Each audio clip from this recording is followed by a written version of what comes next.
qu'est-ce que vous pensez de ces débats sur les vaccins? Alors, j'ai lu, mais est-ce que c'est vérifié aux États-Unis, que certains évangéliques contestaient le vaccin Pfizer, Moderna ou d'autres parce qu'on utilisait du matériel issu d'embryons. Est-ce que ça, c'est quelque chose qui court ou est-ce que vous avez jamais entendu parler de ça?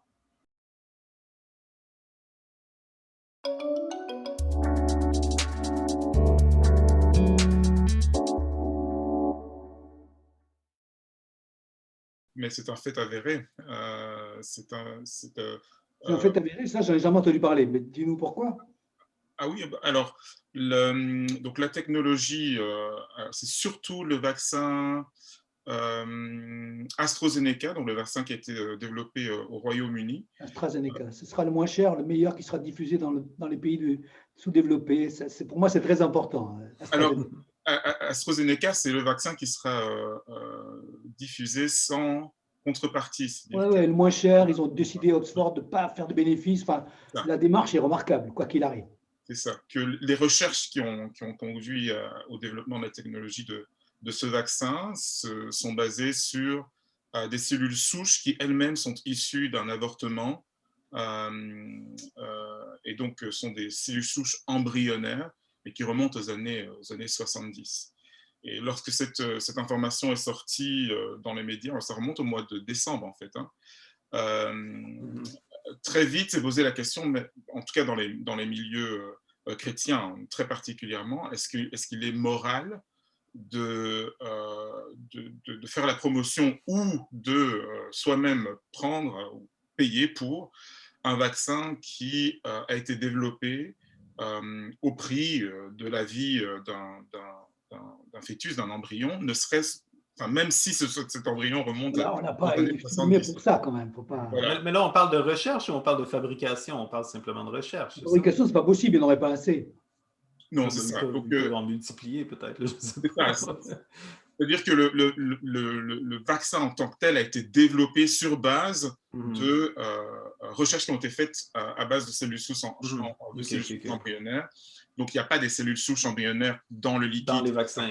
Chaque vaccin injecté dans le corps. Avorter la moitié de la population. Voilà. Alors, mais là, c'est ça, je pense, on touche très vite au cœur du problème, c'est qu'on parle là de quelque chose de très complexe. On parle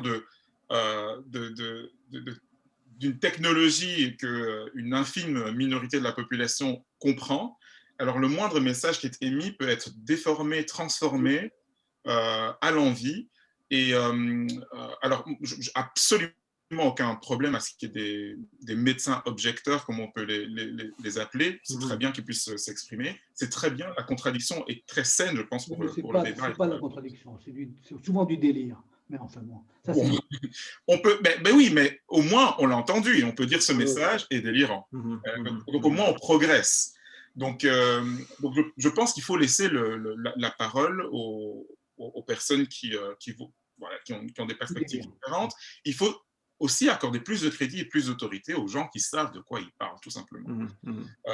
Maintenant, il y a le débat qui est plus un débat, je dirais, théorique, éthique. Est-ce que c'est moral de participer? C'est ça l'idée, en fait, hein, de participer à un mal commis par quelqu'un d'autre en faisant la promotion de cette technologie.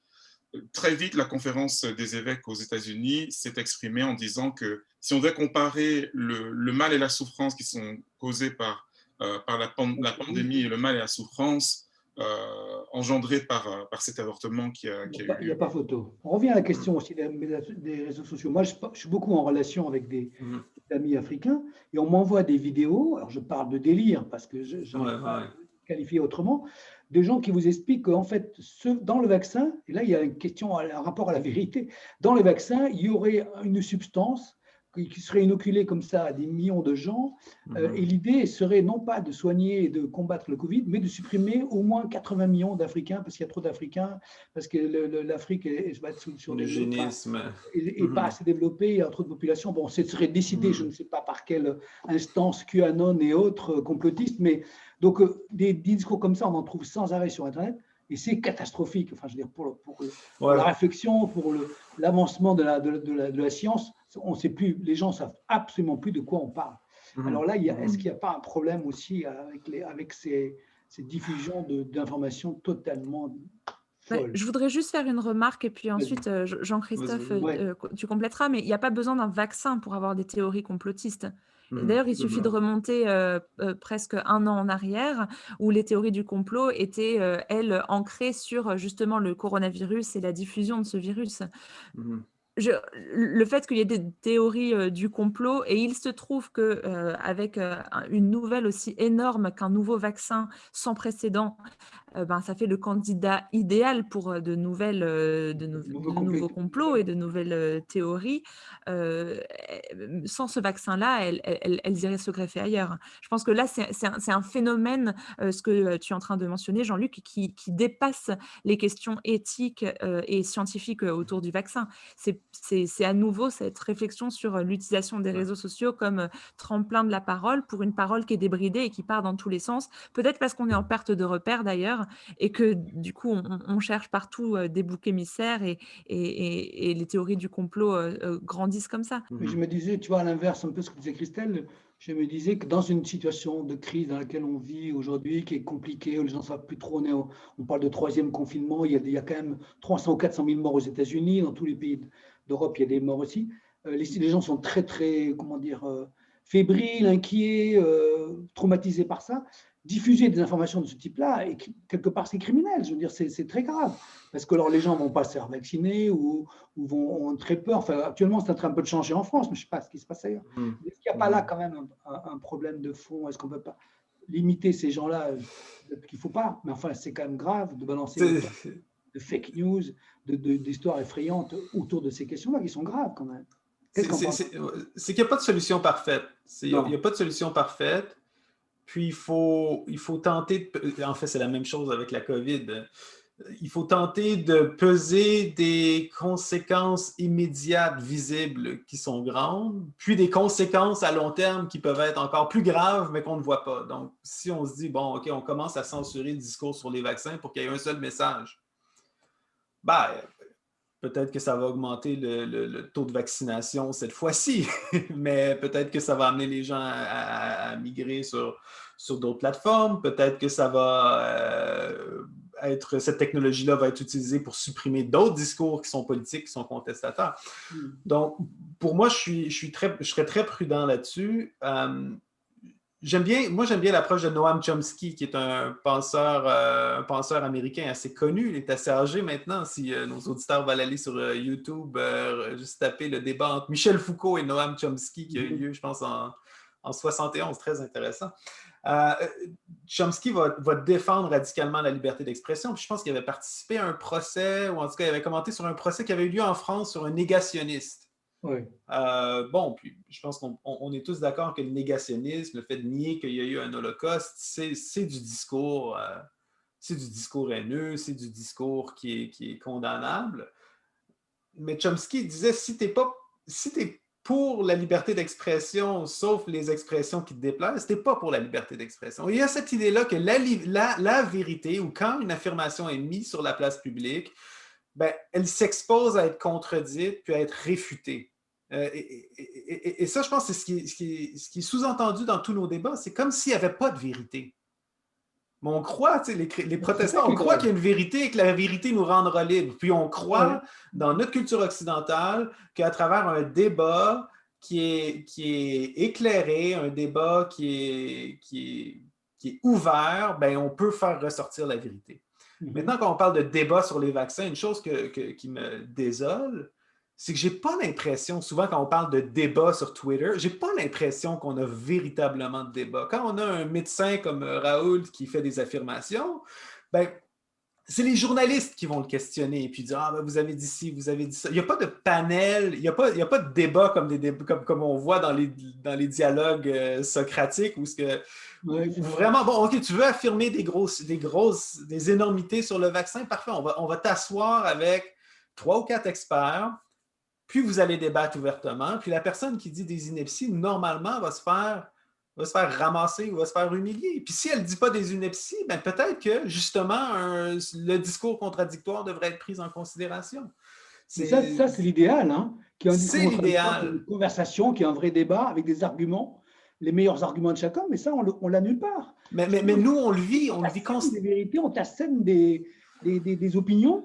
Et en fait, il n'y a pas vraiment de débat. Aujourd'hui, il n'y a pas de débat, il n'y a pas de lieu. Les gens s'invectivent d'une radio à l'autre, d'une télé à l'autre, d'un réseau social à l'autre. Il n'y a pas vraiment ce que tu dis là, le débat, la disputatio du XVIe siècle. Non, c'est ça, mais c'est parce qu'on refuse un langage commun aussi. On le refuse un langage commun. Puis je pense comme protestant ou comme chrétien, des fois, on le voit. Ou, bon, là, vous avez en France, maintenant, les évangéliques demandent des certificats de virginité. Ou quand l'État s'adresse à l'Église évangélique, souvent, c'est dans des catégories complètement légales. Oui. Il n'y a personne qui fait d'arguments théologiques en faveur de quelque chose ou contre. Oui. Les QAnon qui ont une affiliation chrétienne, ben, il faut leur parler en langage théologique. Puis, non seulement en langage politique. Puis quand il y a comme un problème, bon, ben si la situation, moi je ne suis pas au courant de ces vidéos-là en Afrique, mais est-ce que c'est vraiment un débat scientifique qu'il doit y avoir ou c'est un débat politique ou c'est un débat sur l'intention? Est-ce qu'on parle leur langage? Est-ce qu'on a vraiment compris quelles sont les véritables préoccupations? Ou bien souvent, j'ai l'impression qu'on ne veut pas avoir de débat, on veut juste signaler sur les médias sociaux que nous, on a la bonne opinion, puis on est capable de la formuler dans le même langage que l'élite ou dans le même langage que ceux qui ont raison. Puis on n'essaye pas de comprendre ou de rentrer en dialogue et en débat avec quelqu'un. Et pour moi, c'est ça l'enjeu principal. C'est pas en censurant, c'est en s'engageant, mais en s'engageant sérieusement dans un débat. Oui, c'est juste. Oui, parce que pour un débat, ça prend de sortir de sa zone de confort et d'aller s'intéresser à la personne en face, à ses idées avec lesquelles on n'est pas d'accord.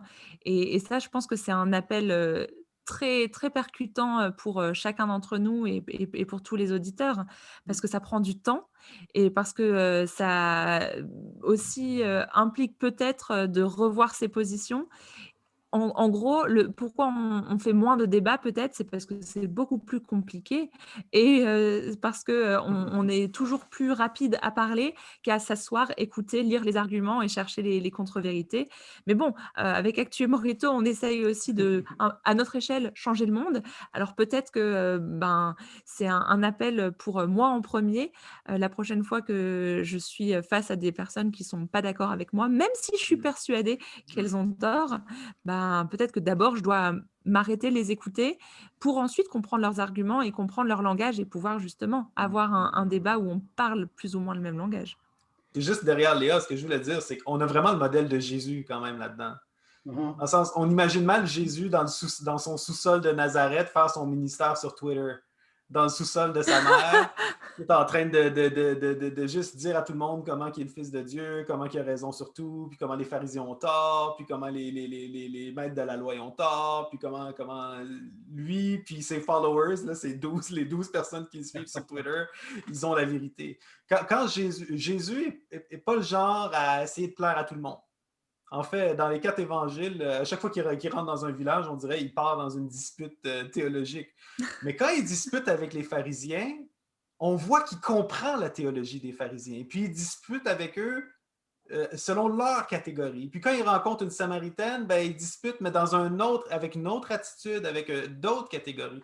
Pour moi, ça, c'est un modèle à imiter